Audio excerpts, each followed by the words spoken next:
You got enough props going on this week? No, I don't have enough props going on this week. This week I feel like a walking advertisement for like the Sears catalog with a base. None of that's in the shot. Huh? None of that is in the shot. Thank God. Okay, because I feel so like I don't want to be producty. I don't want to. Oh yeah? I've seen your accoutrement set up here. Was it a merch table for this week? It's not a merch table. I got a lot of presents this week. It happened. It's Christmas thank you. You have a great weekend, a great show. It just so happens it's Christmas in October. What the fuck? The spirits are fucking with us. The doors are opening and closing. Shit is going down on the Halloween special. Fuck! Oh! Who's watching you? Ah! I always feel like somebody's watching me and I got no privacy. Oh, even with privacy settings and blocking. I'm just fucking around. I'm kidding with you. I'm kidding. Welcome to the Halloween special, a very, very special edition of 21st Century Rocker Mom podcast with me, your host, Dana Candler. I'm your hostess with the mostest, or maybe the least. Who knows? But I'm here with you. I'm here all week, motherfuckers. No, I'm just kidding. It's been corrected. We don't say that anymore. We say brotherfuckers because it's much better, and I like it better, and it sounds kind of cooler. So, what's up, brotherfuckers?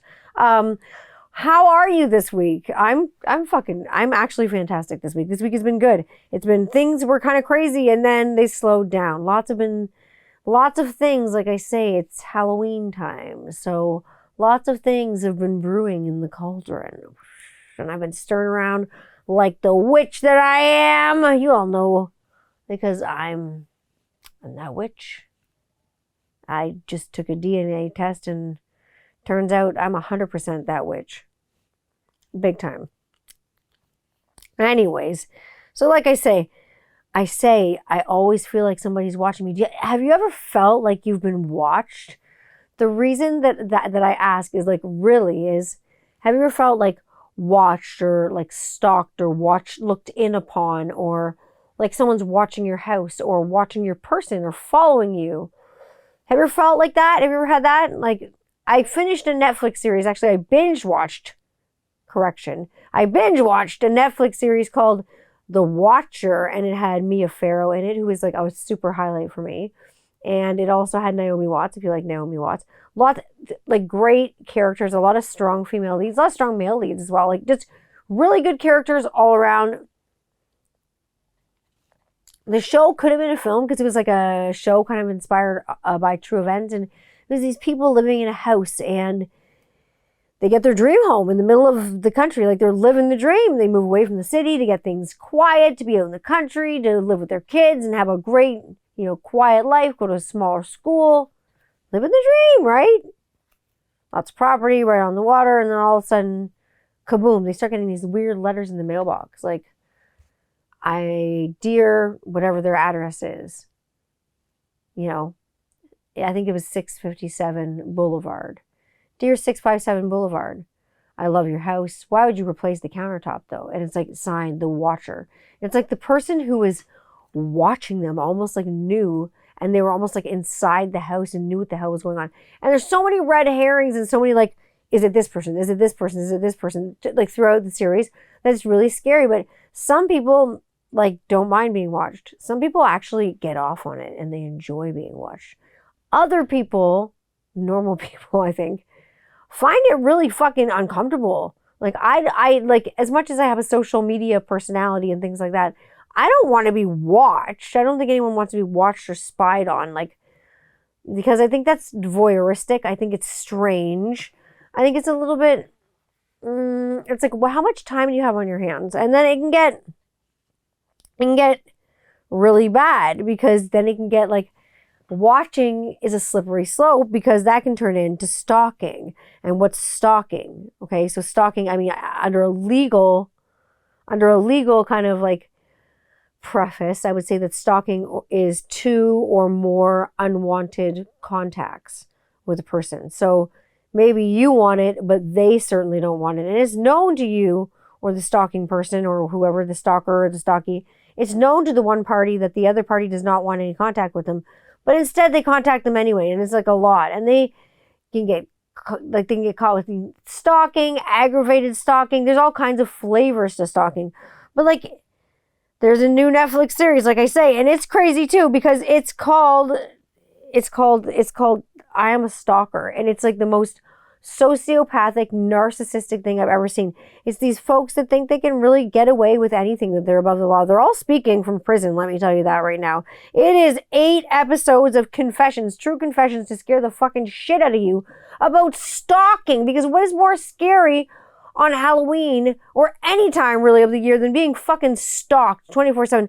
People breaking into your houses through doggy doors and holding a knife up to your throat, waking up with these people on top of you, suffocating you. Like just horrifying shit. Like trigger warning. This show is a doozy, folks. So just like we're talking about some dark shit. I'm not just talking the dark ages like of the world. I'm talking some scary shit. We're going down the rabbit hole as usual. It's Halloween. What the fuck do you want from me? Do you want a show that's weak? No, you don't.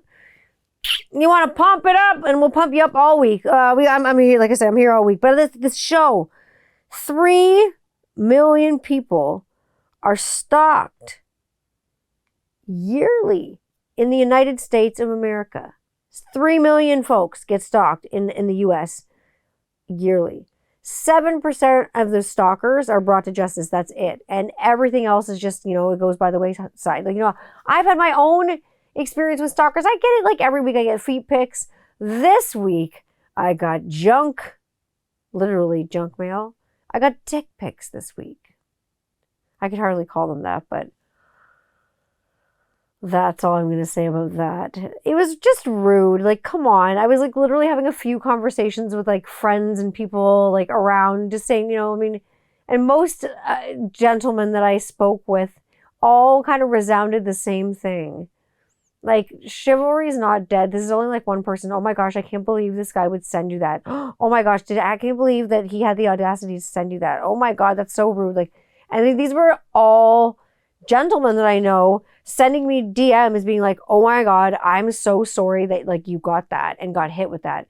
And I'm just like, thanks, man. Like, fuck, it's disrespectful. It's as anyone, not just as like a female or someone that identifies as female, as anyone, it's really jarring. And a few people brought this up. It's really jarring for someone to send you a picture of their private parts. It's just not cool. So don't do it. If you want to send me a picture of your beard, send me a picture of your beard. You want to send me a picture of your flex? Cool. Send me a picture of your flex with your beard. Send me your flag. Send me like whatever you got. Send me a picture of your beard oil. Send me a picture of your photo edit. Send me your memes. Send me like your songs. Send me anything. Just don't send me a picture of your genitalia. And like I say, I don't care if you got a fucking garden gnome down there. I don't want to see it. I'll read about it in National Geographic or someone. The guy with the garden gnome dick. You know what I mean? I'll read about it, but I don't want to see it. It's sociopathic. It's narcissistic. It's creepy, right? Being watched, being stalked, being obsessed with someone who's like unable to let go. Those sorts of things. Being obsessed with like celebrities, people, their houses, and the people that live in the houses. Becoming fascinated and obsessed with their lives. Knowing probably too much about them. That's creepy. And like I say, who has the time? Like, for real. Who actually has the time to sit around and watch people? Maybe you're being watched. Maybe you yourself are being watched. Maybe they live next door to you. But maybe you're being watched. But the thing is about all these people that got caught stalking, and all the stalking obviously all escalated into murder. Every single one of them. All the stalking events. Which is crazy. All ended in murder. Horrifying. Every single one of them said, I wish I would have just listened. I wish I just would have stopped. I wish I would have just known my limits. And I wish I just should have ended it there. But I couldn't stop. I couldn't stop myself. I just had this overwhelming compulsion to just push ahead. And I thought I was above the law and there were no rules for me. Turns out there's rules for everybody. It's crazy. So speaking of being watched, like I say, why aren't we at a haunted locale or like a haunted location right now? This is like on the topic of being watched. I got some very strong spiritual advice and more actually really a warning to not do that and not go somewhere haunted or somewhere that has a lot of spiritual energy and run a live stream or try to do anything with too much electronic stuff while I'm grieving the death of my dad. Apparently, it really leaves you open to things that can latch onto you. So when I get spiritual guidance, I take it really super seriously. As some priest comes up and tells you that you're going to get possessed by a demon, I'm probably going to be inclined to believe them, whether I believe in that religion or culture or not. I'm going to be like, okay, this person is coming to me. There's going to be some weight in it. I got to know what's going on here. So heavy advice not to do it. So I took the advice, well, I can't just burn incense and be like, this is going to be okay, and just bring tourmaline with me and be like, this is going to be cool. Everything's fine. I'll just read some tarot cards and everything will be fine. That's not how it is. Something can latch onto you. And I take this really seriously because I don't want to be susceptible to something latching onto me and not being able to get it off. So I took the advice to heart. And so, the person pointed out to me that we have this fear and fascination, and it's just part of the human condition. It's natural to have an obsession with the supernatural or the occult or the esoteric and those things that are hidden to us, those things that we usually don't see. Because I do a few different things that people would consider counterculture, I guess. Whatever. I mean, I'm out of the closet on them, so I really don't care. I mean, we're obsessed as humans. We can't get enough of the things that some would call taboo, the things that we only talk to our friends about in our DMs, the things that we only put in our close friends' stories in our Instagrams, the things that we don't really say totally out loud, which I think is funny because I think the more we talk about them, I think it's better. I saw someone's a thing the other day was oh, if I want guys to run away from me, I'll just start talking about astrology. But actually, I know a lot of guys that like astrology.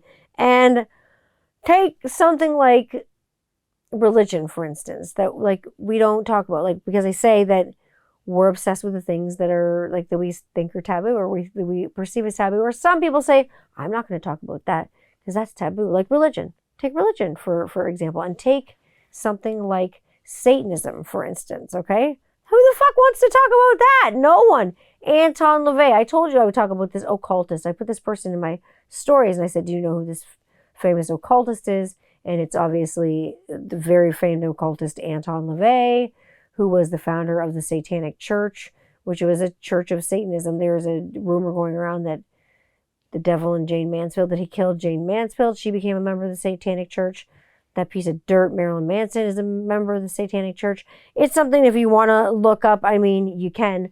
I mean, he was posing with pictures of something, a pentagram and a pentacle and different things like that. And I wanted to clear the air because it's Halloween and things are scary and people talk about Satanism and all the scary things and the things that freak them out. Well, I'm here to tell you, like a pentagram.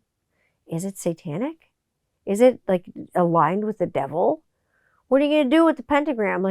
Upside down, inside out, with a circle around it. How do you wear a pentagram? What do you do? A pentacle is just like a pentagram. You know the pentagram, the star, the 5-pointed star. You know the pentagram? That's what the pentagram is.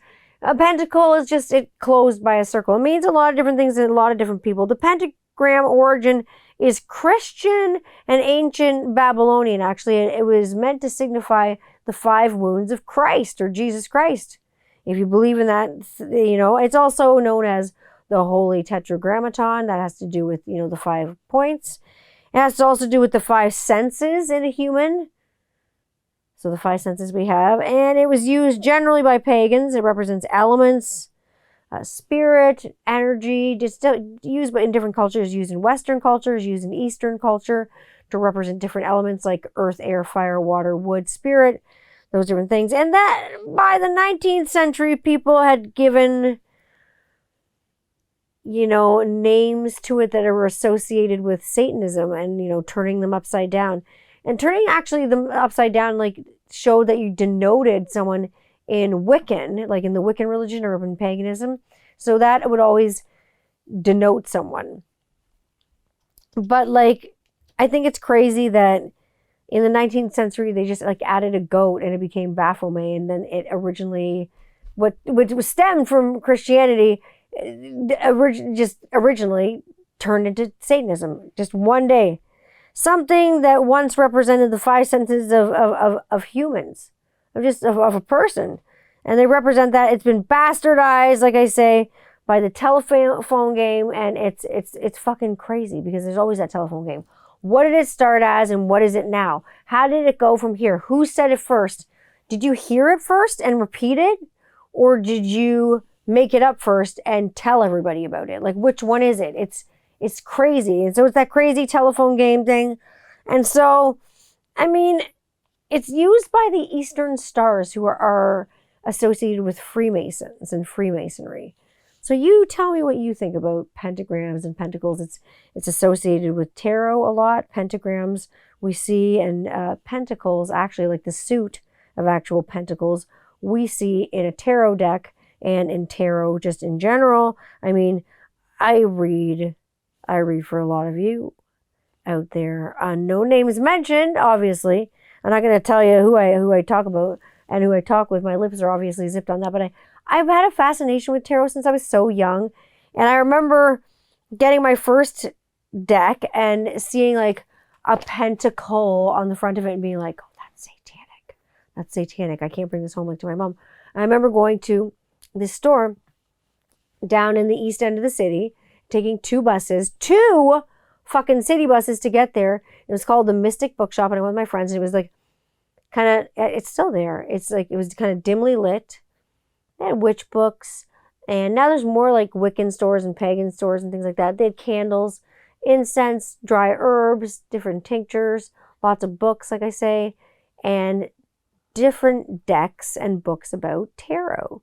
And I just found one deck, and it kind of spoke to me, and I was like, okay, so I've got a few decks, and I have since I was a kid, and since I was a teenager. I like it, like, so way down on the other side of a town, like I say, on the south side of Chicago, just kidding, on the east side of London, dark, neat, cool place full of magic and witchiness and wonder. And I got my first tarot deck, and that's when I started reading about tarot and kind of interpreting the cards. And now I have a deck that I use daily, and I ask it questions, and I'm into all that stuff. Some people think it's fun, some people think it's scary, some people think it's paganism, some people think it's Wiccanism, some people think it's bullshit. It's whatever you think. It doesn't really matter. But I've turned it into something I do daily. Now, something else I do daily is scour for frights and scary movies. What are you watching lately? Oh my God, so Star. We have Star because we have Disney Plus, right? And we have the adult profile so the kids can't go on their, our profiles and Star and stuff like that. Because some of that stuff on there is filthy. So, I mean, speaking of filthy, we watched Barbarian. Oh, baby. Holy shit. Barbarian. Holy Justin Long. That movie was fucking crazy. Female protagonist. Absolutely, like, stunning film. Well done. Well done. Really good. Story was good. Not 100% believable that it was doable, but if you haven't seen it, see Barbarian. It was really neat. It was really, really, really, really good. Oh my God. Choose or Die. We watched Choose or Die. It was kind of like a horror cyber gaming sort of flick. It almost reminded me of Hackers, sort of, kind of. And then so we watched that, and it was good. It was interesting. It was like it had my attention the entire time. Choose or Die was good. Guillermo del Toro's got a new series out called The Cabinet of Curiosities, and it's how the mind is a cabinet of curiosities, and it holds scary things that we don't always talk about, see, hear, do. It's worth a watch. 28 Days Haunted, another Netflix series that's fucking horrifying. Oh my God. It's based on the theory that Ed and Lorraine Warren, the most famed demonologists and paranormal researchers and investigators in the world, had a theory, and they passed away before their theory that was proved, that it takes about 28 days to pierce the veil between the living and the dead.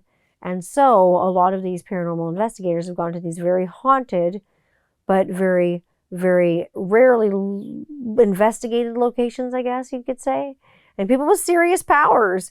And so they're going to prove Ed and Lorraine's theory. Is it haunted? The 28 days, are they going to be able to pierce the veil? And the closer they get to the 28 days, things are getting spicy and dicey and heating the fuck up. Things are going on. People are getting possessed. I mean, in Amityville, and Ed and Lorraine Warren were there. It's 28 days and they were fucking out. The Lutz family left after 28 days of being terrorized in Amityville. Absolutely fucking terrorized.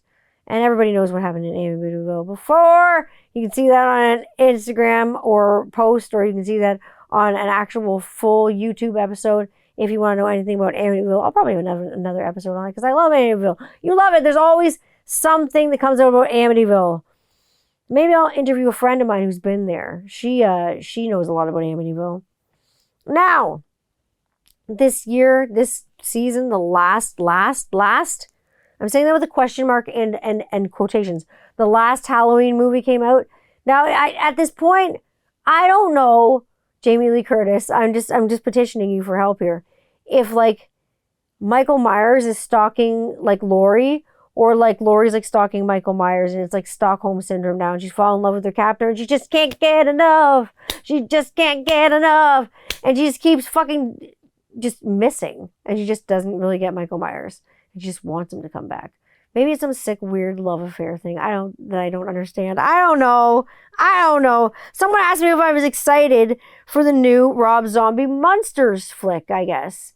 And my answer was no.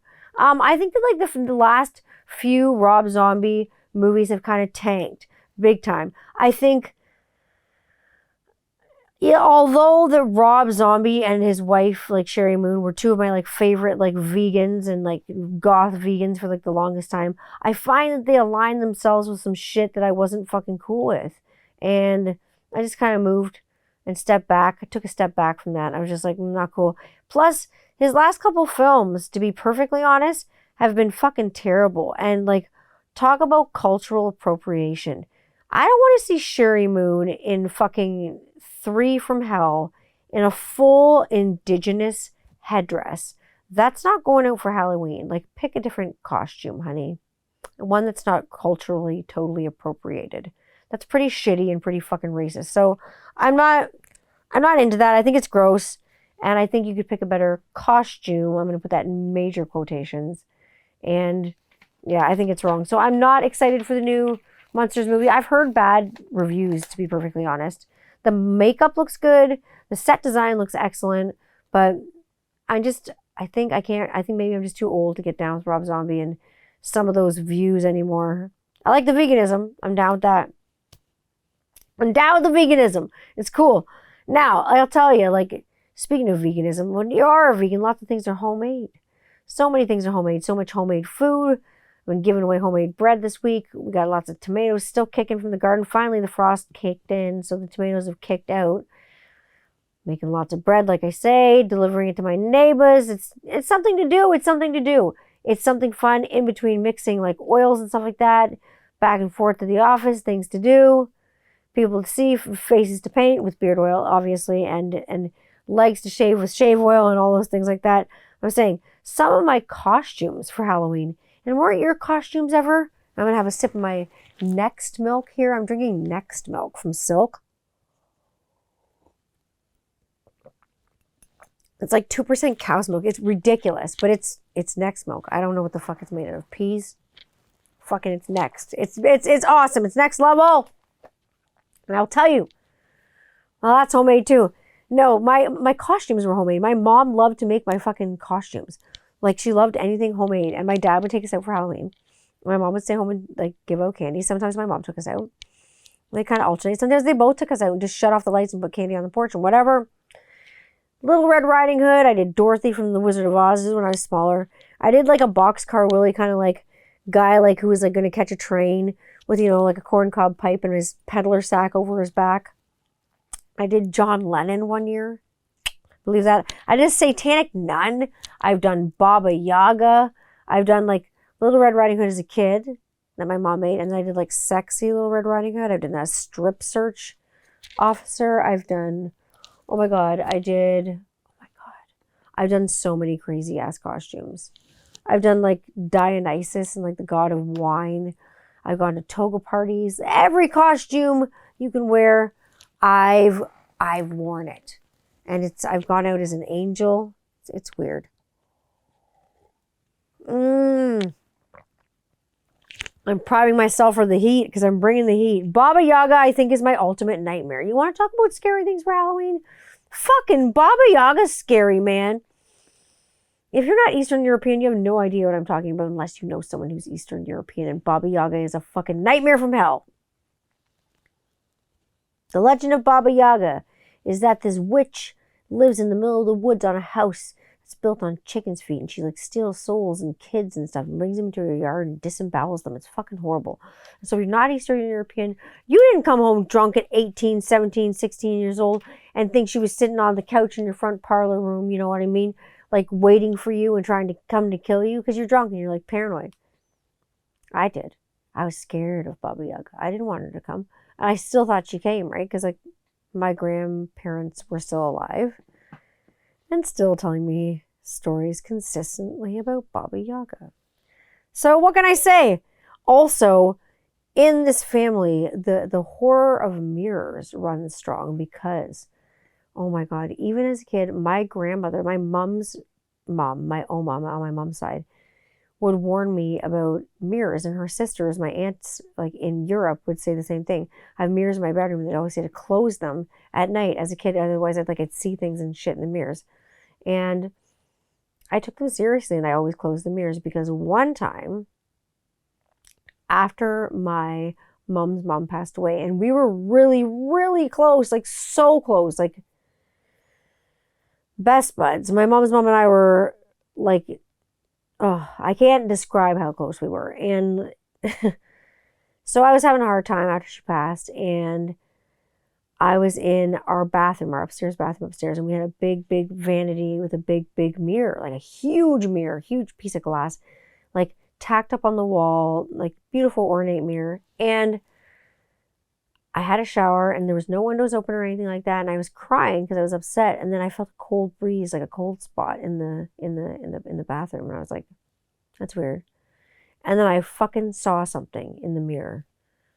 And since then, I know the stuff about mirrors is true. I know it. I saw something. So I don't know who it was, but they come to me in mirrors. So I don't like to look at mirrors. I don't even have a mirror in my bedroom. I have mirrors in the bathroom, and there's a mirror in my front hallway, and it was like an ornamental mirror that was in my parents' house, my grandparents' house, when I was a kid. I have it for nostalgia, but other than that, I don't like mirrors. I'm afraid of mirrors. If I didn't fold it in, I'd be crying. I'd be crying all night long. I wouldn't go to sleep. I did, and I do a little bit of candle scrying. I don't know if you know what that is. It's when you go into a dark room with just a candle, and it's like a meditation. And you just light a candle and you turn off everything. And you sit there and you stare at the candle, at the flame. And everything else kind of just melts away. And if you see anything, if you're sensitive at all to anything, you'll see things in the flame of the candle. Everything else just kind of I can't describe it. Everything else just kind of melts away, it's not there. It all falls down around the candle. You can do it with a plant too and a candle, but I would recommend just doing it with a candle. So candle scrying is kind of crazy, but if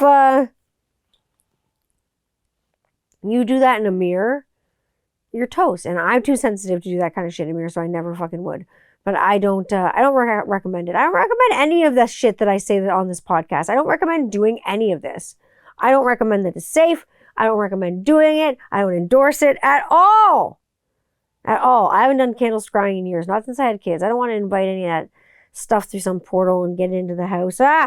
Speaking of sensitive, I'm going to tell you, this topic, I'll tell you, if you're sensitive, this topic is probably not for you. When was your last dental appointment? Come on. When was your last trip to the dentist? Be honest. When was your last bone graft? Okay, because I used to do that a lot when I worked in the dental office. We used to give patients bone graft. And the thing that freaked them out the most is, and wait for it, when we give them a bone graft, they say, where does the bone come from? And at the time, there were a few options. So synthetic, synthetic material, fake bone, doesn't adapt as well. Next one, step up from that. Bovine. So you get it from a cow. Cow bone marrow to give you a bone graft, and to make sure your osteoblasts come and they heal around the place where you got the extraction, because usually you're going to get an implant after an extraction if you get a bone graft. You want more bone in the area to fill it in. There's something going on. Or there's your third option. and it's cadaver. It's cadaver bone. And it's like human cadaver bone. It's dead people. Like, people wonder what it is, and it's true. It's actual cadaver bone. And then people ask, and these used to freak patients out so much. They'd ask, like, is it from like one dead person or like multiple dead people? And like, how do you tell somebody that they have like an entire fucking cemetery in their mouth? Like, their whole mouth is like fucking Night of the Living Dead, without telling them that it's from like, I'm just like, oh, it's got a few donors. There are a few donors. There are more than one donor, or something, really conservative like that. Because you have to be, because you're at work. But I mean, like, you've got an entire fucking body farm in your mouth. Sorry, Return of the Living Dead, it's in your mouth. Coming at ya! Boom, shaka, laka, laka, laka, laka, laka, laka, laka, laka. Like, you had a whole fucking graveyard in your mouth. Dead bodies everywhere! And let the bodies hit your mouth. Let the bodies hit your mouth. It's just bad news all around. So hilarious. Bone grafts. You know what does stay alive after you die? You know what stays alive? Your fingernails continue to grow. You know what else grows? Your hair.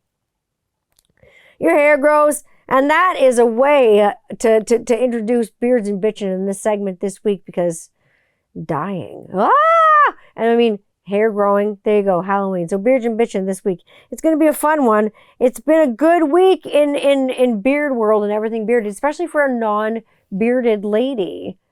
It's been a good week. But I mean, I have beards and I have beard energy in my house and things of that, and bearded family and all that business.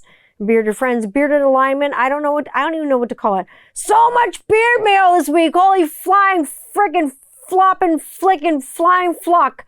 Froggin' friggin' frickin' frackin' frock. Lots of things this week. Seriously. Great googly moogly. I got so many things. Steven, that metal guy, 1983. My good friend Steven. And my friend Jesse at La Cervantes Beard Company sent me some things in the mail. And of course, I had to crack them open. And of course, get my husband and my child's opinion. Now, I can't do this in the dark right now, because Stephen was telling me about Hops and Glow, and I've posted about Hops and Glow, and it is a butter and an oil combo from La Cervantes Beard Company, and it is Stephen, that metal guy, 1983's combo. It is his collab with Jesse from La Cervantes, and it's amazing. Like, the profile is amazing, because number one, I gotta tell you what the profile is, and then I'm gonna tell you why I love it. I'm gonna give you a shake. Whiskey, brown sugar, pineapple, hops, mangosteen, coconut, and blackberry. It's got awesome carrier oil. It's got almond oil, coconut oil, hemp seed oil, jojoba oil, apricot oil, castor oil, vegetable glycerin, vitamin E, and keratin with argan oil. Beautiful carrier blend on that. Really nice. Now then, when you look at the oil itself, it's got a beautiful golden color to it. But the thing is, the scent profile, the first thing that pops out at me, and I don't know, maybe this is because I'm the lover of it, and it's because it's on the lighter, on the citrusy side of the scents, is the mangosteen and the pineapple hit me right away. And then it's like the scent changes. It's like the whole glow in the dark thing. It's like it's normal in the light, and then it glows in the dark, and then the scent changes. And then I get like hints of like the blackberry, because I get like the richness and like the juiciness of the berries. And then I smell a little bit of the hops with the beeriness in there, but not beer like it just came off some weird drunk guy. Like nice, like hops, like the flower. Like it smells nice, not over the top, really nice. And then the whiskey is just like a little bit with like it's sugary, like it's sweet whiskey. It's not like a over the top in your face whiskey. It's really nicely balanced. The coconut's in there, but it's not in your face like it smells like sunscreen or something like that. And the butter is exactly like, it's the same, but it's just the same scent. It's amazing. But here's where we got the ingredients for you, because the ingredients on the butters always tend to be different. So we got mango butter, shea butter, organic coconut oil, hemp seed oil, jojoba oil, apricot oil, castor oil, argan oil, vegetable glycerin, vitamin E, and almond oil. It's a nice, beautiful blend too. And you can tell it's been heavily used in my household. My husband has been using it. My little dude's using it. I've been using it, like even myself. It's just so nice. And the profile changes, I will tell you, throughout the day. So I think that like these guys as a collab, and Jesse, you guys knocked this one out of the park. So if you haven't, I got some stickers going on from La Cervantes Beard Company. Got a beard? Like seriously, Jesse sent me his card. You get a hold of these guys. You'll see them in my stories, and you'll see them in my highlights. And I'll send you links to their companies. If you're not following them already, go ahead and follow them. They've got reviews, we've got reviewers, we've got companies, all kinds of things. We've got other mail that came this week. Speaking of reviewers and companies, another reviewer and company. And so another wonderful reviewer that I love, Jordan Candelon. And I was doing a stream with Jordan, and he was doing fall scent extravaganza, and Rob and I both participated in this stream. Rob won a cool oil and butter combo, like I say, from American Dude Co. And that's coming in the mail. We're excited for that. And then, like I'll tell you, number one, I gotta say, the stuff from Cervantes Beer Company, it was impeccably packaged. Like everything was just down to the wire. It came lickety split fast. Everything was packaged so nicely, beautiful. So thank you for that. And thank you, Stephen, for that. And then all of a sudden another beautiful package arrived. From where? But fucking Johnny at Beer Brothers, because I won it on Jordan's stream. And I won let me just clarify what I won. I won a bottle of oil, a caramel apple oil. Just the Emu blend. So this is coming from Johnny at Beer Brothers in this beautiful package. Now this bottle here, check that out. So we got this kind of the shaky style bottle here. I like it. We got dropper. Boop, boop, boop, boop. Not this kind of dropper, not the squeeze, like the squeeze bottle top. Those are the kind that I use in my Beard Co. I don't have like this shaking one. Whatever you call it. I don't know what the fuck they're called. Whatever. So I love them though. I love however they come. So this one, oh my God. It's such a nice, it's another great like fall scent. And this is another one that's like right out of the park. Like, I don't know how I can get 2 home runs in a row. So Las Cervantes did it, and then Beard Brothers did it. Johnny did it at Beard Brothers.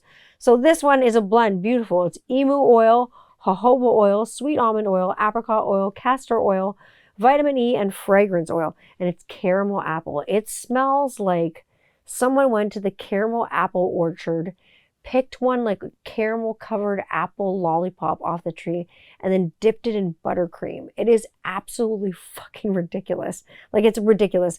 And so, like, of course, like, my husband was like, let me get this on.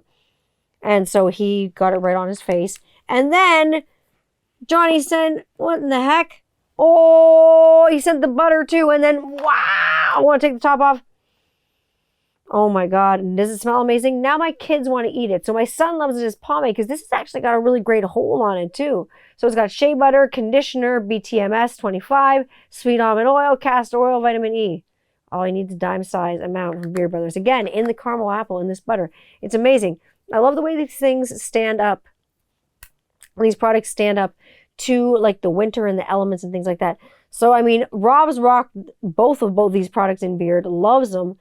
He loved this one with the emu oil blend, and just his beard is so soft. It's crazy. Like, my son actually used this as a pomade in his hair, and he loves the smell because he loves really like sweet scents. That's one thing I can say about my eldest. My youngest is like, she likes like this serious like scents, and like she likes like really like scents that have like tobacco in them and like heavy things with like wood in them. And then my son's like, oh, I like when this smells like candy corn and like marshmallows. I'm like, okay, so that's what you get. So then Johnny sent, along with some other things, he sent smoked peach. So it's peach, it's like fresh peach, and I believe oud, and I think some fireside smoke. And the balance on it's beautiful. The color on it, have you seen the color on that shit? Oh my God, it's beautiful. It's just gorgeous. Again, like I say, came in no time at all. Impeccably packaged, safe as milk. Everything was great. See the Beer Brothers logo on there. You got it. Comes in this beautiful bottle. Rob hasn't tried this one in Beard yet. Excited too. And the carrier oil on this one is amazing. It's just the same. It's just without the emu. It's got jojoba. It's got sweet almond oil. You got apricot oil, castor oil, vitamin E, and fragrance. Everything that you need in there to moisturize yourself going on with Beer Brothers. They're amazing. And then Johnny was really cool, and he sent me a personal note. And he sent me lots of stickers. I'm putting all these stickers from all these beard companies on my base case, by the way. So like my base case has like bands and like beard companies on it, and that's it. So congratulations on the win. I hope you enjoy the products, Beard Brother. So Johnny sent me some personalized notes, and then he sent me a whole bunch of stickers, as did Jesse from Cervantes. And then Johnny sent me some kick-ass coffee soap. So I can't wait to jump in the shower, in the shizower, and use this. And this will wake me up because, you know, how it is when you're in the grooming game, and anyone will know this who is in the grooming game, especially anyone who's like a one-person show. And I know that a lot of you folks out there who run grooming companies are generally like a one-man show, because most of you out there who run grooming companies are male. And I feel your struggle hardcore, like when it's like 3 o'clock in the morning and all of a sudden you're like, man, I just came up with a scent. And that's what happened to me this week. I came up with a fucking irrational ass scent this week at 3 o'clock in the morning, and I had to go downstairs and get it. And it was inspired because I'm listening to a ton of Leonard Skinner this week. So it was inspired by Skinner and Southern Rock, and things are, you know, good like that. This week I had one label fuck up. One of my labels came, and it was for one of my scents, one of my 8 coming out the gate, one of my signature scents coming out the gate, and they fuck up one of the C's, a capital C, and they make it an E. And it's like, there's no way you can like just like oversee this. Like, and you can't put something out that looks like that. It looks like shit. So I didn't put it out. I reordered the I reordered the labels. They're going to give them to me as a freebie, which is cool of them. I don't know how they fucked up, but I looked at my proof. I looked at the proof they sent me back. Everything was fine. And then the final copy came, it was printed, and it was fuck up on their end. I'm like, I'm mad. So I'm making the best of it and whatever. That said, I got some free bottles too. And they're all sterilized. Everything's sterilized. You guys know how I am about germs. I'm crazy. Like Howie Mandel, like level crazy. And if you get a blue bottle, when you order beard oil or any fragrance oil or any hair oil or anything from me, if you get anything in a blue bottle, dropper bottle, know that 20% of those proceeds right off the top go to Juvenile Diabetes Research Foundation. If you know anything about me, or you listen to my podcast at all, or you like lurk my Instagram, you'll know that I have diabetes, as especially juvenile diabetes type 1, as a huge near and dear thing to my heart. My son was diagnosed in 2020 with diabetes, with type 1 diabetes. And so he lives with that every single day. And so money from that, 1/5 of all blue bottle sales is going right to diabetes, because I think that's where it should go, and go to the research and try to find a cure. I don't know about my lifetime, but definitely in my children's lifetime, I think they'll find a cure, because it's an emergency. And speaking of emergencies, there was a beard emergency. One of my friends in the community had a beard emergency this week, and he reached out to me and he said, Tanya, fuck, like, what do I do? Is there anywhere you can point me? Because I ran out of, you know, my regular stuff, and the other stuff's not coming yet because, you know, mail can be sketchy. I'm like, I get it, man. And he wanted to know if there's anywhere I can point him. And I can't, with a good heart, point anyone with any kind of facial hair or any hair anywhere towards the drugstore or anything like that. I can't with a good faith. So I was like, Amazon that shit, prime that shit yourself, some like good quality like carrier oils, and just make yourself a small batch of your own beard oil. So that's what you do when you have a beard emergency. Make yourself your own beard oil. I'm sure there's recipes you can find on the internet on a reputable source. I don't know what they are. I learned other ways from beard masters and things like that, and experiments in chemistry and all those things, and lots of reading and trials and errors and things like that. That's how I learned. And like I say, now it's coming up to No Shave November. So why not grow a beard from scratch? Or if you've had a beard emergency, or if you've done something like had the chemical haircut from a beard, like if you dyed it, or you've burned it off, or you've shaved it off, you fucked up when you've trimmed it. That's one thing. I used to get irrationally angry. Anytime Rob shaves his beard, I get irrationally pissed, because I'm like, why are you shaving your beard? You shouldn't make it shorter. I don't even want to look at him, because I don't want a shorter beard. But so grow it. Be a grower, not a shower. Just do it. And be a shower too, I guess. But grow that beard out for No Shave November. Don't shave. Just let it grow. And I want to see it, because I've been making some shave oils lately. So for the places that you need to shave, I've been making beard balm. Because sometimes you have the itch. You have the itch, right? And you want to shave because you're itchy. And you know what? More than people with beards get the itch. Sometimes other people get the itch too. People, you know who get the itch? People who wax or get things taken care of down there. So, of course, I've created a product that's coming out for this itch in general. And one that's coming out for the face itch too, but for the one down here, it's just going to be called Beaver Balm. Because of course it is. It's Canadian. And what's more Canadian than a beaver? I don't know. Not much. Let me tell you. So there's the itch from shaving.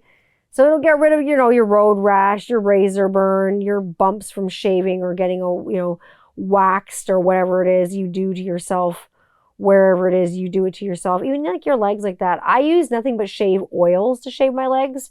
I don't like shaving cream and shit like that. It's got a ton of fucking chemicals and just gross shit in it that I don't want on my body. I'm not a fan of like getting in the bath and like drowning in my own like dirt and then like, you know what I mean? I want my legs shaved before I go in the bath, and I want to like be like nice and have a nice relaxing bath. I want to be clean before I get in the bath. Have a shower or something like that and then have a bath. Just me, not everybody. I'm just not a fan of shaving cream and shaving my legs in the bath and being surrounded by looking like a cat exploded in the tub. No, thank you. Anyways, so enough about that. But like I said, created shave oil, given some to great grandpa, loves it. I love it. I love shave oil. You're going to love it too, I think. That said, sometimes you get the itch. And like I say, the itch is beard babies. I hinted about beard babies and what this was.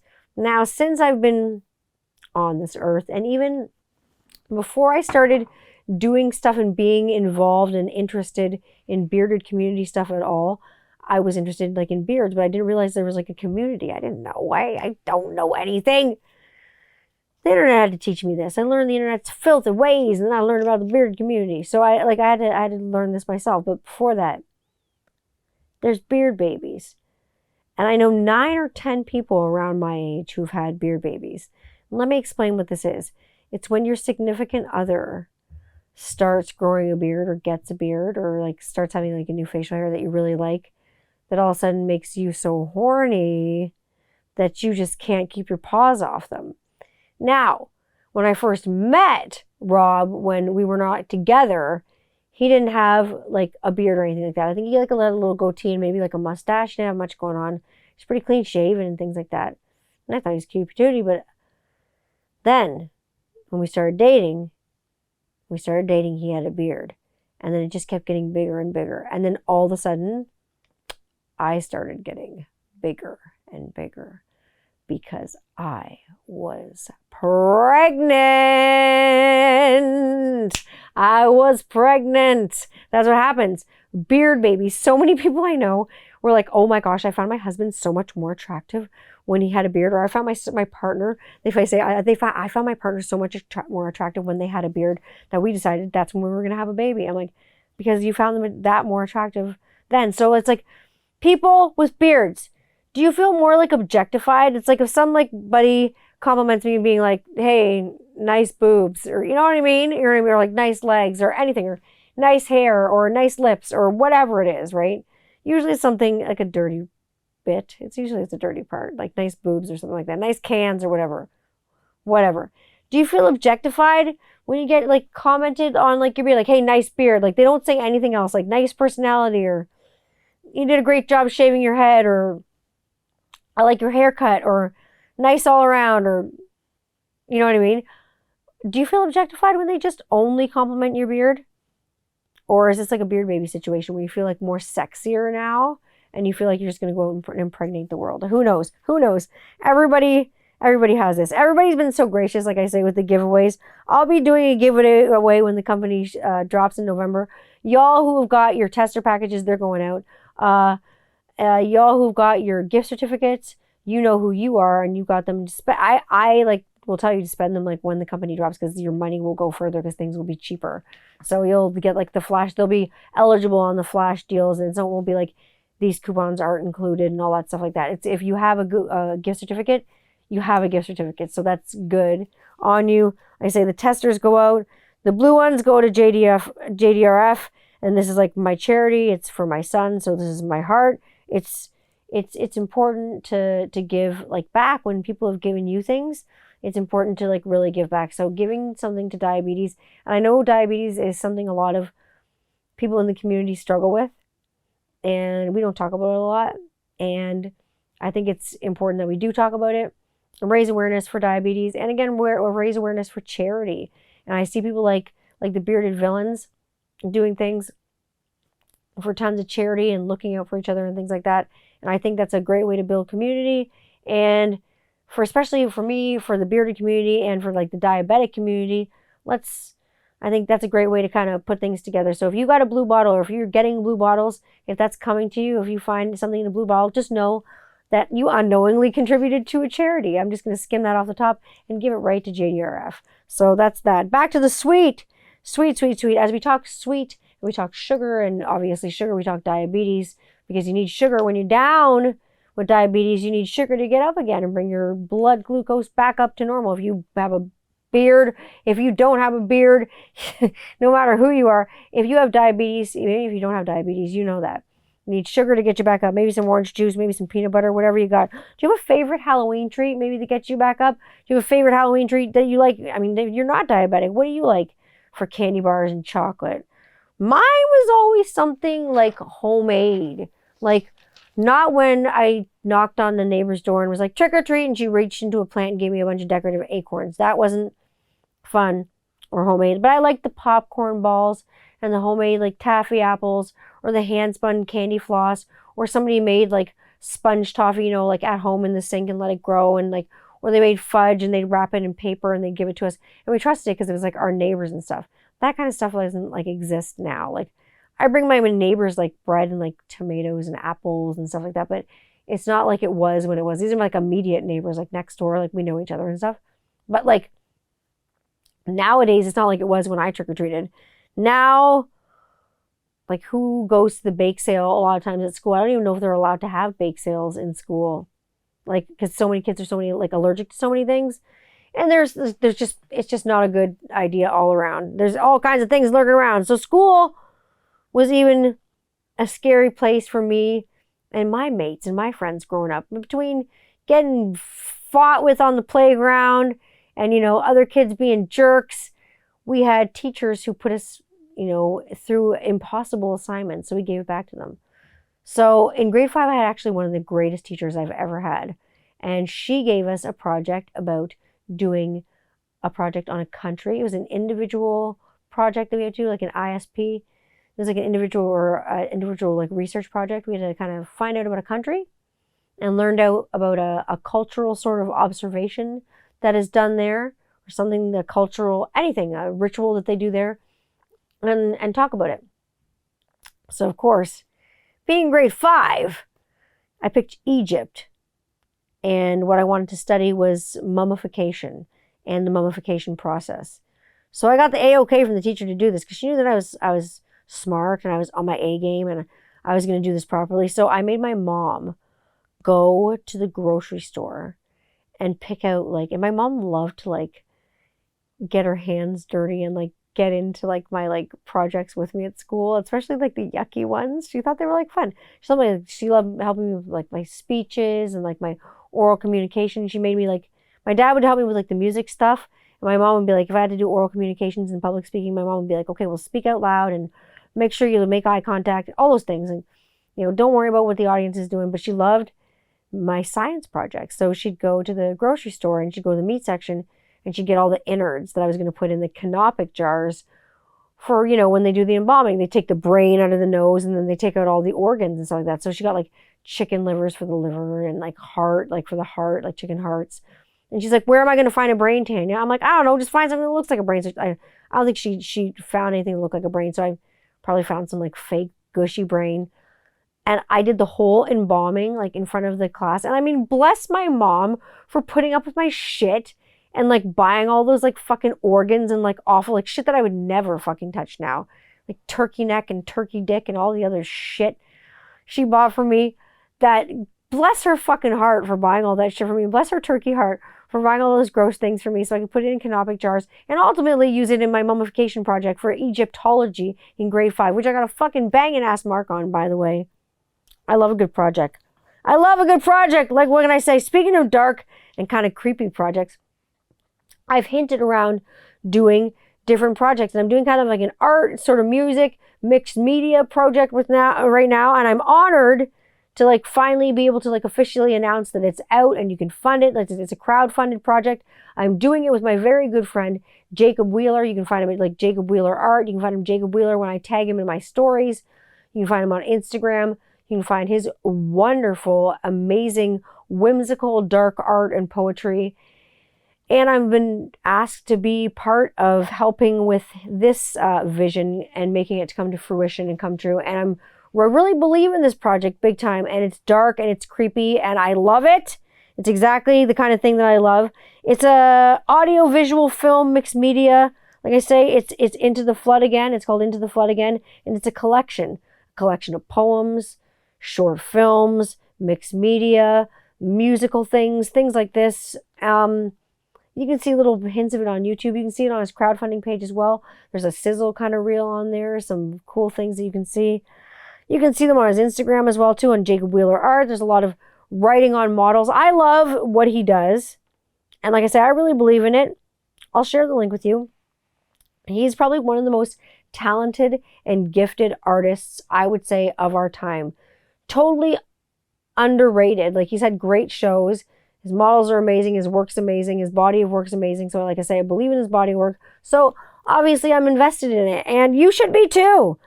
This was an absolute yes for me when he asked. He was like, you want to be involved in this? I was like, yes, absolutely. I want to be involved in this. So I am. You should be too. I always seem to work and be aligned with like bearded people because Jacob's a bearded people. Like he's a bearded person. And I don't know how it happens that I always seem to be aligned with the bearded crew, but he's bearded crew too. So funny. You got to check this out. I'm going to put it in my stories and in things like that and hint around it and look. You can find links about it so you can fund it and go see what it's all about, all on my Instagram, because you got to check it out. It's so cool. It's one of the coolest projects like I've ever done. I do a lot of narration and things like that, but it's not very often, and I get to be the creepy organ grinder from like, Disney's The Haunted Mansion and play those fun stuff on like organ and not all the fun things. So this is a fun, creepy project for me, and we're having a good time doing this, and it's fun. I guarantee this is something like you've never seen before. It's something that you'll never see probably again, and so you got to see this for yourself. Trust me on this one. I'll tell you, I've been getting a lot of mail lately. I got that junk mail, like the junk mail, like when I got the mail of someone's junk, like a dick pic, like a pic from a base. Ugh. No, it was actually a dick pic. But this is actually the kind of mail that's not scary. But what is scary is how hot Scotty O hot sauce is. I already had the garden salsa and the stuff that's not hot, but I just wanted to keep the stuff that has like the Reaper in it, the stuff that's going to make you sweat. I've got my almond pea milk or whatever it is over here.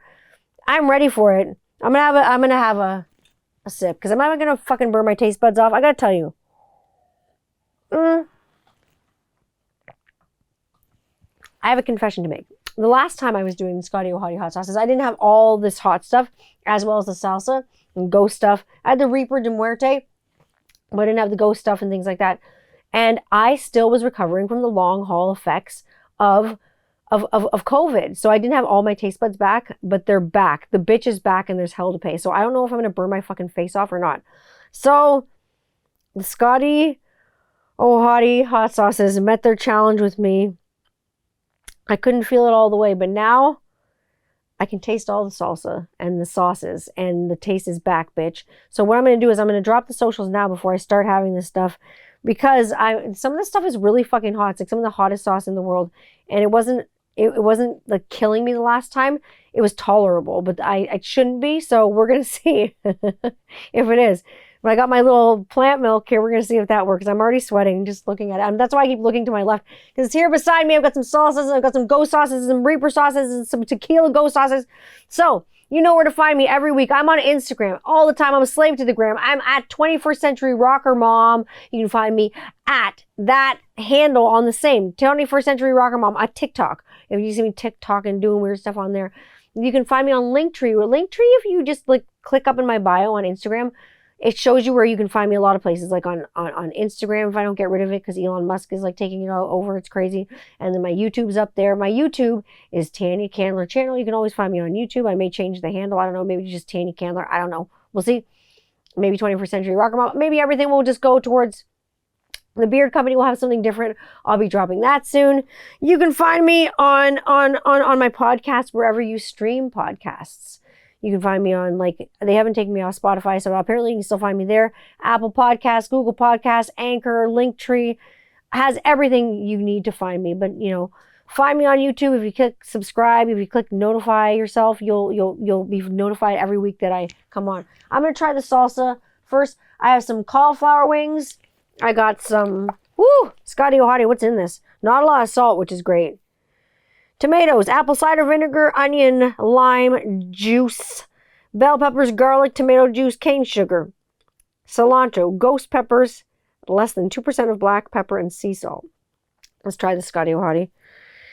If you find out, it's a hard one to open. If you find out soon, you'll find out. Oh, I can't open this fucking one. Hold on a second.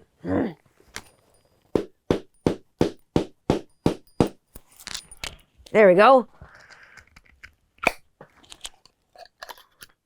That's how we do it. Okay, so this is the Scotty O'Hottie, the ghost salsa. This is the ghost salsa for Halloween. So I'm going to get a potato chip here, or whatever they are, a nacho chip, and try it.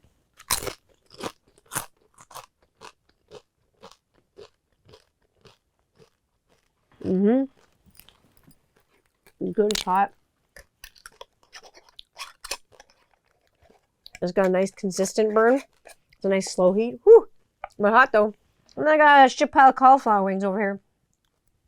So I got Tequila Ghost, the Ghost sauce, which is extra hot, and the Reaper de Muerte. So first, we're going to try the Tequila Ghost sauce. We're going to put it on a chicken wing. And I've got some vegan ranch here to put out the fire if I need it. I can handle quite a bit of heat, but not too much heat. I like my hot sauce right from the fridge. Woo-hoo-hoo-hoo-hoo! Tequila Ghost sauce.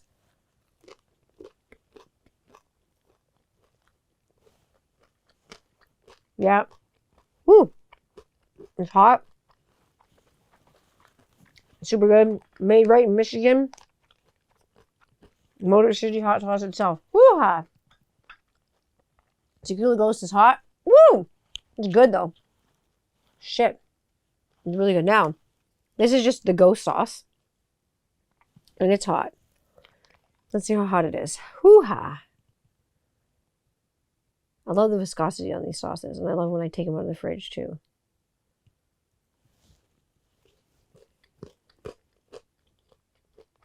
When you love what these sauces is, woo! They're very, very, very, very hot. Because this one has like jalapenos, radishes, cayenne, ghost peppers. Whew, it's warm. It's making me sweat under my lip. It's even got hops and beer in it too. It's nice. And then we got the Reaper de la Muerte. I gotta take a chip and put it in my like vegan ranch for a second. Woo!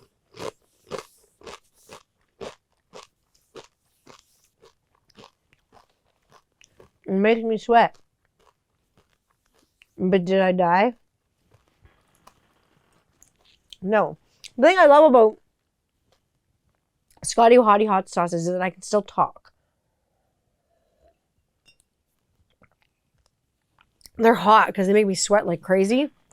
But they have a lot of flavor packed into them. And here comes the Reaper de Muerte. Give it a shake. This one has got the super hot next level. Reaper peppers, peaches, roasted bell pepper, red bell pepper, apple cider vinegar, the AC in there, roasted poblanos, garlic, cherry tomato, Vidalia onion, hard cider, chocolate, bahut, jalokia, moonshine, woo, lime juice, habanero, water, sea salt, roasted sesame seeds, olive oil, honey, assorted spices, xanthan gum, and our sympathy. Anything comes with somebody's condolences is something I can get on top of. Well, on top of. That's horrible. We'll see what happens here. Because I'm just trying not to like spill it everywhere. This is the Reaper sauce. So.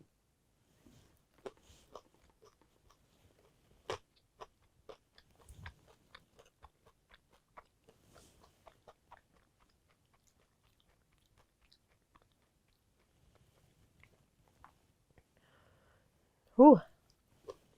That's hot. Ooh. Jesus. One.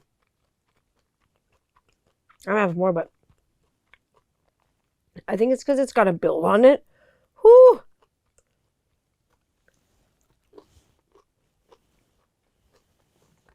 Holy shit.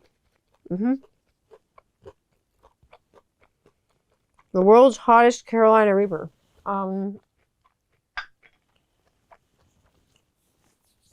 Yeah. It's definitely the world's hottest Carolina Reaper. It was super sweaty. Whew. My eyelids are sweating. I tolerate heat really well, but yeah, this one's hot. I'm sweating a lot. I will catch you hotheads on the flip flop, and I'll see you all next week. Thank you for everybody who contributed to this episode. Whew. I will see you all next week. Have a happy Halloween.